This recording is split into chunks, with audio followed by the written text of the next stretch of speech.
Okay, good afternoon. We're back with Numbers chapter 36. Women who inherit property. Then the heads of the clan of Gilead, descendants of Machir, son of Manasseh, son of Joseph, came to Moses and the family leaders of Israel with a petition. They said, Sir, the Lord instructed you to divide the land by sacred lot among the people of Israel. You were told by the Lord to give the inheritance of our brother Zephalaphad to his daughters. If any of them marries a man from another tribe, their inheritance of land will go with them to the tribe into which they marry. In this way, the total area of our tribal land will be reduced.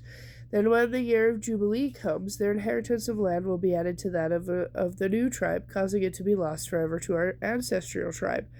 So Moses gave the Israelites this command from the Lord. The men of the tribe of Joseph are right. This is what the Lord commands concerning the daughters of Zelophehad.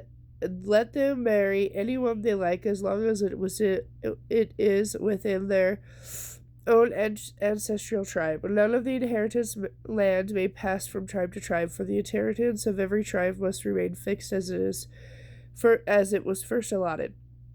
The daughters throughout the tribes of Israel who are in line to inherit property must marry within their tribe, so that all the Israelites will keep their ancestral property. No inheritance may pass from one tribe to another. Each tribe of Israel must hold on to its allotted inheritance of land. The daughters of Zephalaphad did as the Lord commanded Moses. Mahlah, Tisra, Tizah, Hoglah, Milcah, and Noah all married cousins on their father's side. They married into the clans of Manasseh, son of Joseph. Thus their inheritance of land remained within their ancestral tribe. Oh, excuse me. They are the commands and regulations. These are the commands and regulations that the Lord gave to the people of Israel through Moses while they were camped at the plains of Moab beside the Jordan River across from Jericho. Okay, moving on to the book of Deuteronomy, chapter 1. Oh, let me move it. Okay, the command to leave Sinai. This book records the words that Moses spoke to all the people of Israel while they were in the wilderness east of the Jordan River. They were camped in the Jordan River near Suph, between Paran on one side and Tophel, Liban, Hazeroth, and Dizabab anyway, on the other side. Normally, it takes only 7 days to travel from Mount Sinai to Kadesh Barnea, going from the way of Mount Seir. But 40 years after the Israelites left Mount Sinai on a day in midwinter, Moses gave these speeches to the Israelites, telling them everything the Lord has commanded him to say. This was after he had defeated King Sihon of the Amorites, who had ruled in Heshbon, and the king Og of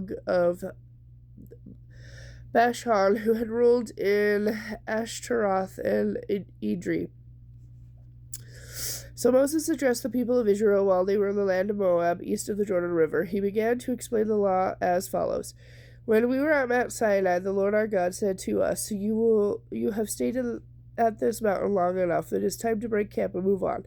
Go to the hill country of the Amorites and to all the neighboring regions, the Jordan Valley, the hill country, the western foothills, the Negev, and the coastal plain. Go to the land of the Canaanites and to Lebanon and all the way to the great Euphrates River. I am giving all this land to you. Go in and occupy it, for it is the land of the Lord. It is the land the Lord swore to give to your ancestors, Abraham, Isaac, and Jacob, and to all their descendants. Moses appointed leaders from each tribe. At that time I told you, you are too great a burden for me to carry all by myself. The Lord your God has made you as numerous as the stars, and may the Lord, the God of your ancestors, multiply you 1,000 times more and bless you as he promised. But how can I settle all your quarrels and problems by myself? Choose some men from each tribe who have wisdom, understanding, and a good reputation, and I will appoint them as your leaders. You agreed that my plan was a good one. So I took the wise and respected men who had selected from your tribes and appointed them to serve as judges and officials over you. Some were responsible for 1,000 people, some 100, some for 50, some for 10. I instructed the judges, "You must be perfectly fair at all times, not only to fellow Israelites, but also to the foreigners living among you. When you make decisions, never favor those who are rich. Be fair to the lowly and great alike. Don't be afraid of how they will react, for you are judging in the place of God. Bring me any cases that are too difficult for you, and I will handle them. At that time, I give you instructions about everything you were to do." Scouts explored the land. Then, just as the Lord our God directed us, we left Mount Sinai and traveled through the great and terrifying wilderness, while you yourselves saw and headed toward the hill country of the Amorites. When we arrived at Kadesh Barnea, I said to you, "You have now reached the land that the Lord our God is giving us. Look, he has placed it in front of you. Go and occupy it as the Lord, the God of our ancestors, has promised you. Don't be afraid, don't be discouraged." But you responded, "First, let's send our scouts out to explore the land for us. They will advise us on the best route to take and decide which towns we should capture." This seemed like a good idea to me, so I chose 12 scouts, one for each of your tribes. They crossed into the hills and came to the valley of Escol and explored it. They picked some of its fruit and brought it back to us, and they reported that the land the Lord our God has given us was indeed a good land.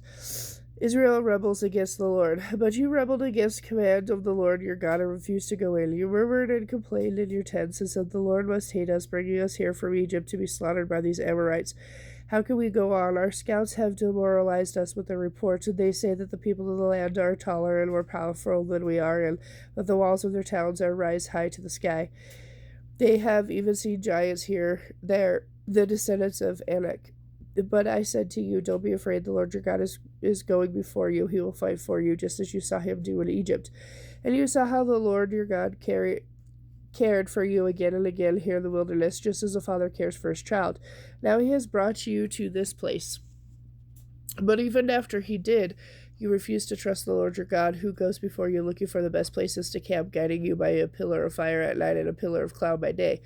When the Lord heard your complaining, he became very angry, so he solemnly swore, "Not one of you for this entire wicked generation will live to see the good land I swore to give your ancestors, except Caleb, son of Jephunneh. He will see this land because he has followed the Lord completely. I will give to him and his descendants some of the land he walked over during his scouting mission.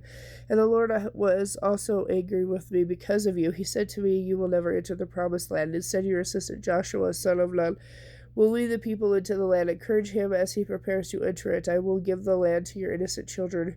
You were afraid they would be captured, but they will be the ones who occupy it. As for you, turn around now and go on back through the wilderness toward the Red Sea."